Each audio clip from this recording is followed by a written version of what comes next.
BJP ಧೀಮಂತ ನಾಯಕ ಶ್ಯಾಮ್ ಪ್ರಸಾದ್ ಮುಖರ್ಜಿ ಬಲಿದಾನ ದಿನದ ಅಂಗವಾಗಿ ಬೆಂಗಳೂರು ಗ್ರಾಮಾಂತರ ಜಿಲ್ಲೆ ದೇವನಹಳ್ಳಿ ಪಟ್ಟಣದ ಬಿಜೆಪಿ ಕಚೇರಿಯಲ್ಲಿ ಹಮ್ಮಿಕೊಂಡಿದ್ದ ಕಾರ್ಯಕ್ರಮದಲ್ಲಿ ಮುಖರ್ಜಿ ಅವರನ್ನು ಸ್ಮರಿಸಲಾಯಿತು. ನಂತರ ದೇವನಹಳ್ಳಿ ಬಿಜೆಪಿ ಅಧ್ಯಕ್ಷ ಅಂಬರೀಶ್ ಗೌಡ ಮಾತನಾಡಿ, ಭಾರತ ದೇಶದ ಅಭಿವೃದ್ಧಿಗಾಗಿ ದುಡಿದವರನ್ನ ಕಾಂಗ್ರೆಸ್ ಹೀನಾಯವಾಗಿ ನಡೆಸಿಕೊಂಡಿದೆ. ಒಳ್ಳೆಯ ವ್ಯಕ್ತಿಗಳ ವಿಚಾರಗಳನ್ನ ವ್ಯಕ್ತಿತ್ವಗಳನ್ನ ಕಾಂಗ್ರೆಸ್ ಸರ್ಕಾರ ಬಲಿ ಕೊಟ್ಟಿದೆ ಎಂದು ಹೇಳಿದ್ದಾರೆ. ಇನ್ನು ಒಂದು ಧ್ವಜ ಒಂದು ಕಾನೂನು ನಿಯಮ ಹುಟ್ಟಿದೆ. ಮುಖರ್ಜಿ ಅವರಿಂದಲೇ ಅವರಿಗೆ ಭಾರತ ದೇಶದ ಬಗ್ಗೆ ಕಾಳಜಿ, ಬದ್ಧತೆ, ಸ್ವಾಭಿಮಾನವಿತ್ತು, ದೂರದೃಷ್ಟಿ ಕೂಡ ಇತ್ತು ಅಂತ ಹೇಳಿದ್ದಾರೆ. 60-70 ವರ್ಷಗಳ ಕಾಲ ಸುದೀರ್ಘವಾಗಿ ಕಾಂಗ್ರೆಸ್ಸು ನಡೆಸ್ಕೊಂಬಂದಿರೋಂಥ ಏನಾದರೂ ಒಂದು ವಿಚಾರ ಇದ್ದರೆ ಈ ಥರದ್ದೇ ಮಾಡಿದ್ದಾರೆ. ಯಾರು ಒಳ್ಳೇದಿತ್ತು, ಒಳ್ಳೆ ವ್ಯಕ್ತಿಗಳಿದ್ದರು, ಅವ್ರನ್ನೆಲ್ಲರೂ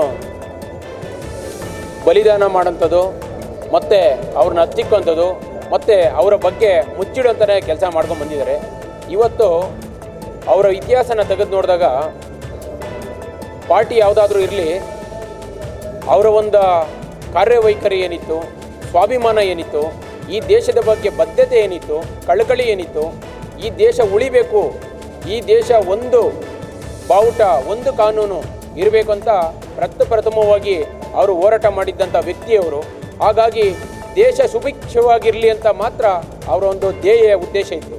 ಇದಿಷ್ಟು ಇವತ್ತಿನ ಪ್ರಮುಖ ಅಪ್ಡೇಟ್ಸ್. ನಿರಂತರ ಸುದ್ದಿಗಾಗಿ ನೋಡ್ತಾ ಇರಿ ಜನಶ್ರೀ ನ್ಯೂಸ್. ಇದು ಜನರ ಧ್ವನಿ.